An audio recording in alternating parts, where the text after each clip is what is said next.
Hey everyone, welcome back to the channel GK24। जिन्होंने भी RS means clear कर दिया है, ये वीडियो उनके लिए बहुत ही ज़्यादा यूज़फुल होने वाली है।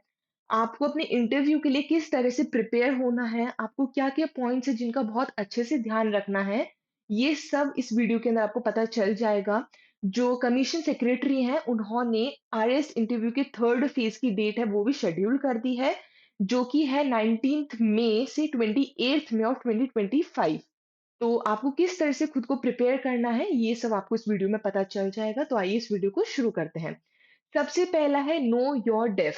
जो आप आरएस के लिए आप डिटेल्ड एप्लीकेशन फॉर्म भरते हो ऑनलाइन, तो आपको उसकी फोटोकॉपीज़ जो आपको लेकर के जानी होती है, तो उसके अंदर आपको क्या ध्यान में रखना है? सबसे पहली चीज़ ये है, जो कुछ भी आपने उस एप्लीकेशन फॉर्म के अंदर लिखा है, वो ही क्वेश्चन्स आपसे क्रॉस क्वेश्चन्ड भी हो सकते हैं। जैसे कि आपने कोई हॉबीज़ लिखी है, तो आपको वही सारी चीज़ लिखनी है जो कि आपका रियल है। आपने मान के चलो आपने बैडमिंटन लिख दिया है, फुटबॉल लिख दिया है, तो वो उसी से रिगार्डिंग कुछ ना कुछ क्वेश्चन्स पूछ सकते हैं। और अगर आपको उसके रिगार्डिंग कुछ नहीं पता होगा, तो फिर वो यही क्वेश्चन पूछेंगे ना कि आपने अपने हॉबीज़ क्यों लिखा है?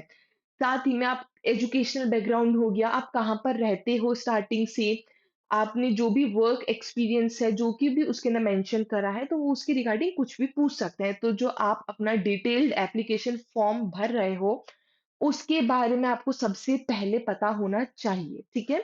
Second point is understand the role of a RS officer. सबसे पहली चीज़ देखो, जब भी अपन एग्ज़ाम के लिए प्रिपेयर हो रहे थे प्री और मेंस के लिए, तब अपन ये सब कुछ पढ़ रहे थे कि अपन को पूरे राजस्थान, नेशनल, इंटरनेशनल सबके बारे में पता होना चाहिए था। लेकिन अब आप इंटरव्यू में जा रहे हो, तो आपको आपका क्या रोल है एज़ अ आरएस ऑफिसर। जब आप एक आरएस ऑफिसर बन जाओगे, तो आपके पास क्या ड्यूटीज़ होंगी, क्या पावर्स होंगी, क्या-क्या रिस्पॉन्सिबिलिटीज़ आएँगी, ये सब आपको पता होना चाहिए, ठीक है? Third is research the interview format.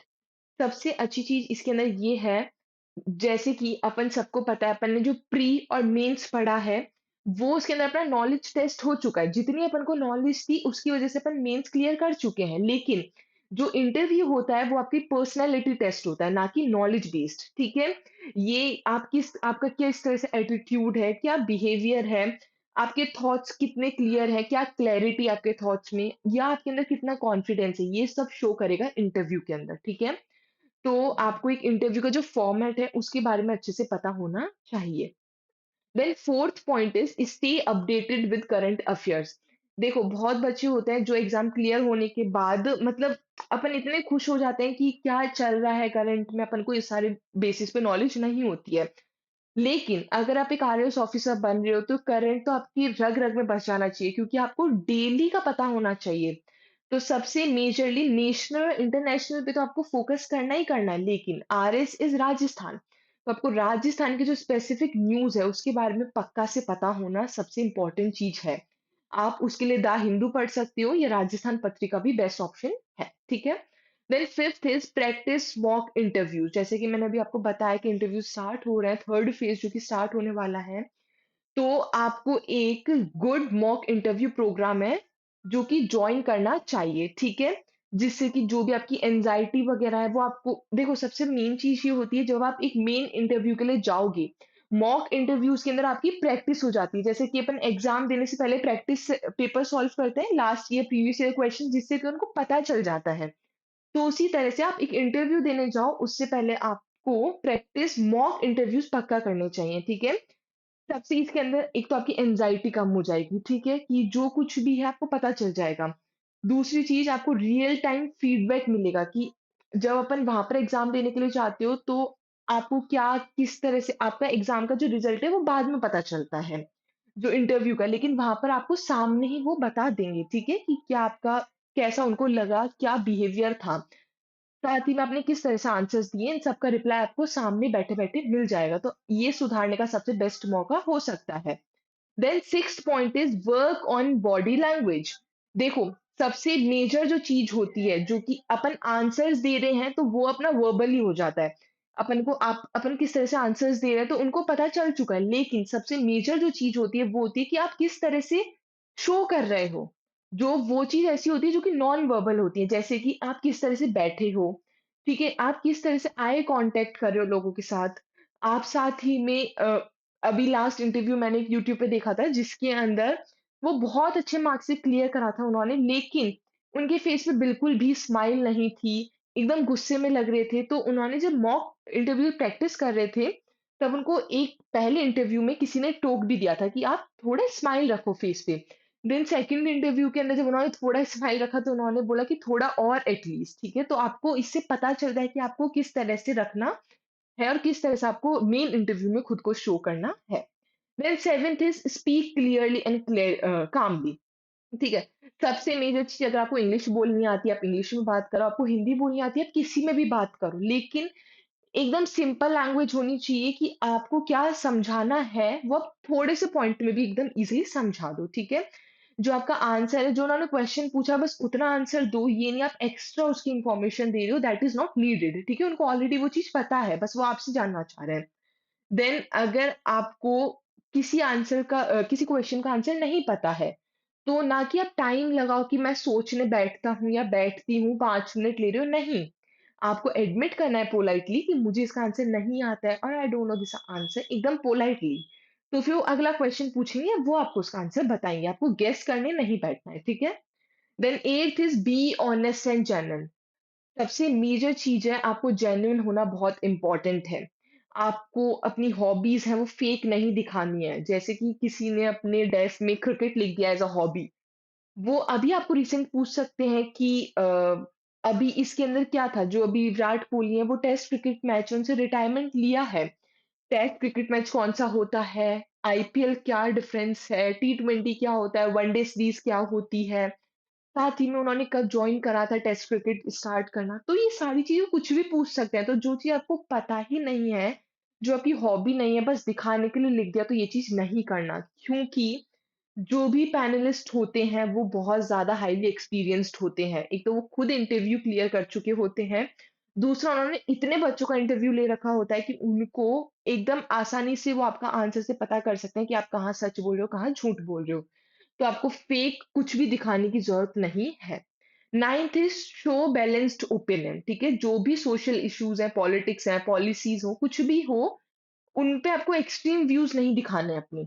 जो उन्होंने पूछा है उसके रिगार्डिंग आपको नॉर्मल व्यूज़ दिखा दो कि जिससे उनको पता चल जाए कि आप इसके पॉज़िटिव उसमें हो या नेगेटिव उसमें हो। दैट्स इट, ठीक है? लॉजिकल और बैलेंस्ड रहना है आपको जो भी आप अप्रोच रख रहे हो। 10th is know your district and state, सबसे इम्पोर्टेंट चीज़। आप जहाँ पर रह रहे हो बचपन से, आप जहाँ से बिलॉन्ग करते हो, उस जगह की आपको हिस्ट्री पता होनी चाहिए, ठीक है? राजस्थान में अपन पूरी चीज़ कवर अप करते हैं, लेकिन आपको उस डिस्ट्रिक्ट की हिस्ट्री, उसका इकोनॉमी क्या है, उसका कल्चर क्या है, उसके करंट इश्यूज़ क्या हैं, ये सब कुछ आपको पता होना सबसे इम्पोर्टेंट है। 11th is prepare for Rajasthan culture and schemes. कोई भी क्वेश्चंस पूछ सकते हैं फ़ोक डांसेस को लेकर के, फेयर्स को लेकर के कि पुष्कर मेला कब लगता है, क्यों लगता है, किस वजह से लगता है, कौन-कौन सी रिवर्स हैं जो कि बहुत इम्पोर्टेंट है राजस्थान के अंदर, अभी कौन-सी स्टेट की स्कीम्स हैं जो कि रिसेंटली लॉन्च करी गई हैं। तो ये जो कुछ भी चीज़ें हैं, तो इससे आपको प्रिपेयर होना बहुत इम्पोर्टेंट है। 12th is read latest government initiatives, जो भी सरकार के इनिशिएटिव्स लिए गए हैं, चाहे वो पॉलिसीज़ लॉन्च्ड करना सेंट्रल राजस्थान गवर्नमेंट के थ्रू, जो कुछ भी है वो आपको पढ़ना बहुत ज़रूरी है। इकोनॉमिक सर्वे में भले ही हम सब कुछ कवर अप कर लेते हैं, लेकिन इतना बीच में गैप आ जाता है इंटरव्यू का, तो आपको नहीं पता होता है। तो उस वजह से अपन को उस पे प्रिपेयर होना बहुत अच्छी चीज़ है, ठीक है? स्टे पॉजिटिव एंड कंपोज्ड, सबसे मेन थिंग, आपको पॉजिटिव रहना है, कंपोज़्ड रहना है। चाहे आपने गलत आंसर दे दिया या आपको आंसर नहीं पता, उस उसकी वजह से आपका कॉन्फिडेंस लूज़ नहीं होना चाहिए, ठीक है? आईएएस ऑफिसर्स हैं, उनसे भी गलती होती है, बट इट डज़न्ट मीन कि वो गलती डेली करेंगे, ठीक है? या उनसे उसका कॉन्फिडेंस लूज़ हो जाएगा, तो वो चीज़ आपके साथ भी नहीं होनी चाहिए। एकदम कामली आंसर दो, पॉजिटिव एटीट्यूड रखो पूरे टाइम, ठीक है? 14th is practice self reflection. सबसे मेन चीज़ ये होती है, खुद के लिए सोचो कि तुम आईएएस ऑफिसर क्यों बनना चाहते हो? आपके अंदर क्या आपकी स्ट्रेंथ है, आपके अंदर क्या आपकी वीकनेस है, ठीक है? या आप पब्लिक सर्विस के अंदर खुद को किस तरह से कंट्रीब्यूट कर सकते हो, ये सब आपको इन्फॉर्मेशन पता होनी चाहिए, खुद की स्पेशली, ठीक है? Last is revise ethics and situation based questions. जो भी सिचुएशन बेस्ड क्वेश्चंस होते हैं ना, वो बहुत इंपॉर्टेंट होते हैं, ठीक है? जिससे कि आपको पता चलता है कि अगर मैं इस टाइप की सिचुएशन में होऊँगा या होंगी, तो मुझे इस तरह से किस तरह से डील करना है।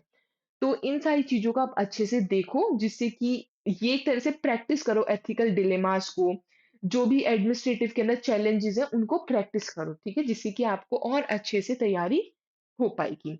तो ये 15 पॉइंट्स थे, जो कि आप इंटरव्यू देने से पहले अच्छे से प्रिपेयर कर लो खुद को, जिससे कि आपको सब कुछ पता रहे, आपका इंटरव्यू एकदम बेस्ट रहे। साथ ही में मेंस क्लियर करना is not a small thing, ये बहुत बड़ी चीज़ है। तो गुड लक फॉर एवरीवन। साथ ही में अगर आपको और कॉम्पिटिटिव एग्जाम्स की तैयारी करनी है, तो उसके लिए इंग्लिश और वोकैब स्ट्रॉन्ग करने के लिए आप वोकैब 24 ऐप डाउनलोड कर सकते हो, जिसके अंदर आपको 999 का एडवांस प्लान, 599 का बेसिक प्लान मिलेगा। V10 कोड यूज़ करने पे आपको डिस्काउंट भी मिल जाएगा। टेलीग्राम लिंक से जॉइन करना ना भूलना कि ये क्यूआर कोड आप स्कैन कर लीजिए, जिससे कि आप डेली अपडेटेड रहो चीज़ों से। Thank you all for watching this session. I hope आपको वीडियो इंटरेस्टिंग लगी हुई हो, समझ आई हो। ज़्यादा से ज़्यादा वीडियो को शेयर करना, सब्सक्राइब करना चैनल को। Thank you all.